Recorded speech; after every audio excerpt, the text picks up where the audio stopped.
everyone, this is Shabnam here. Welcome back to my channel, The Counseling Corner. In my previous video, I said parents need to spend quality time with the children.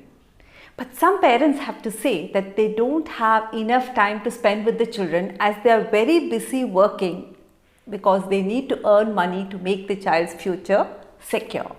So for those parents, I would like to say, it is possible for you people to spend just 15 to 20 minutes fruitfully with your child every day, and you can establish a very positive and a strong emotional contact or connect with your child.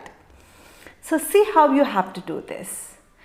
Early in the morning, what happens is that during the normal days, we get so tensed because we are getting late. And when the child is not getting out of the bed, we shout and yell at the child, calling names and asking him to get out of the bed. Instead of that, just go next to the child and lie down next to your child, pamper your child a little, convey to him that you love him, and in a nice way ask him to get out. Surely he will get out of the bed and you can establish a connect with your child.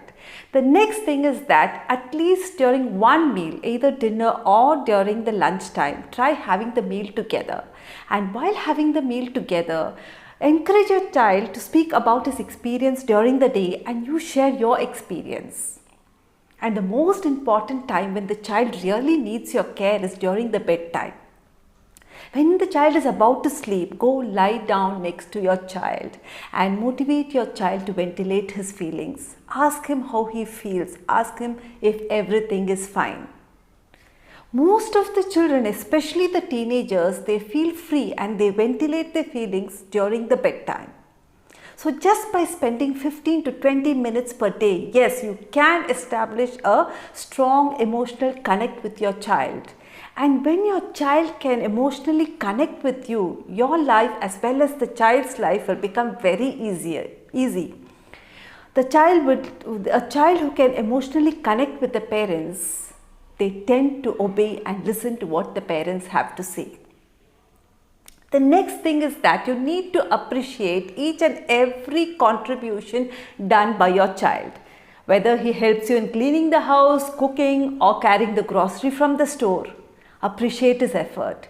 Make him feel that his contribution is valued and appreciated, and this will boost his self-esteem as well as his confidence, and he would be motivated. The next thing is that you need to learn to respect and consider the child's feelings, opinion and views. Sometimes a child might forget what you say, but a child will never forget how you made the child feel. Encourage your child to take independent decisions in his life, like small decisions like what he wants, like which hobby he wants to pursue, how he wants to celebrate his birthday, which course of study he would like to take up, what profession he would like to take up. Encourage him to take independent decisions. All you have to do is help your child to identify his strengths and his area of concern. Help him to overcome his area of concern and give him as much as information possible and guide him like what would be the best option for him to select. But the ultimate decision of what he wants to take up should be his decision. Allow him to pursue his dreams. Don't force your dreams on the child. I know a child who was very weak in maths and science, but he was very good in sports and he wanted to become a cricketer. He did not want to take science and maths, but his parents forced him to opt for science and maths. And the child was not able to do, and he was getting depressed. But the father was very adamant, telling, I wanted to become a doctor, but due to some constraints, I was not able to become a doctor. But now I have money and I want my child to become a doctor at any cost. The child was not interested, nor was he very good in studies.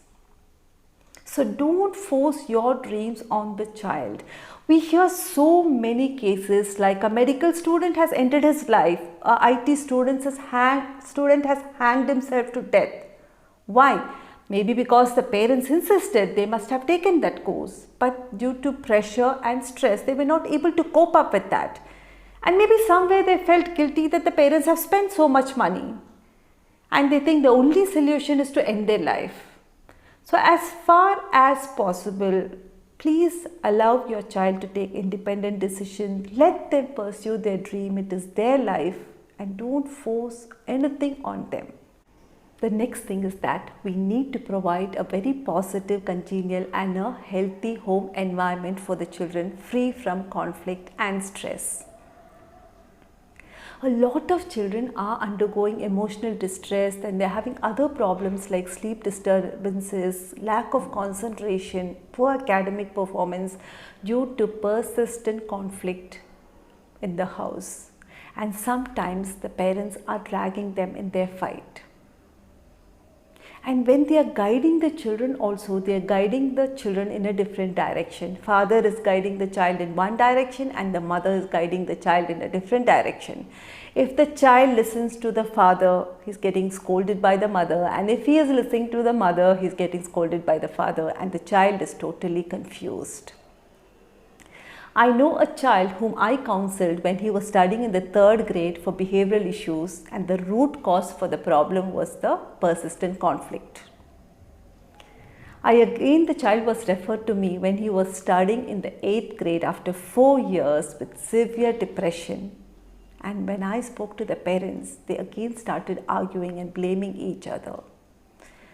So as far as possible, try avoiding conflict and giving your child a peaceful environment. You can just sit together peacefully, talk about the problems and sort it out. There are so many solutions for the problem so that the child would be peaceful, you would be stress-free, as well as the child will learn the adaptive way of dealing with the problems, and he would also be successful in his relationship. In my career, I have seen children getting upset and feeling low when the parents fight, and especially when they speak about divorce or separation. The children become very insecure. But I have also come across children, especially teenagers, who are insisting that their parents should go in for a separation so that they have a peaceful life.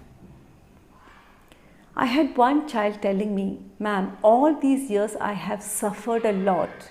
Every time my parents fight, I used to get so scared. I used to cover myself with a blanket and force myself to sleep, thinking that when I wake up, everything would be fine. Now I cannot take it anymore. I want my parents to go in for a separation so that I can have a peaceful life." I have come across the children who have told, "Ma'am, I just feel like running away from the house, but I don't know where to go. I'm just waiting for few years to go and I never come back to my house." So you can understand how it is affecting a child in a very negative manner. Even research shows that the children who are brought up in a very congenial home environment where the parents can get along very well, where they receive a lot of love and affection, tend to be emotionally and mentally very strong. Their self-esteem is really high, as well as they are successful not only in their career but also in their relationship.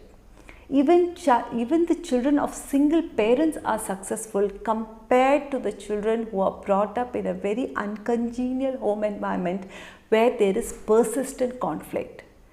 So it becomes very, very important for us to be aware, and in case if there is a conflict between y'all and you feel that you cannot sort it out, or if you have a strained parent-child relationship, you cannot connect with your child, I think it's a high time you need to get in touch with a family counselor who will help you to sort out the issues between y'all and to strengthen your relationship. Hope this information was useful to you, and in case it was useful to you, please do give me a thumbs up and subscribe to my channel if you haven't done. Also share my video with your friends. Thank you so much.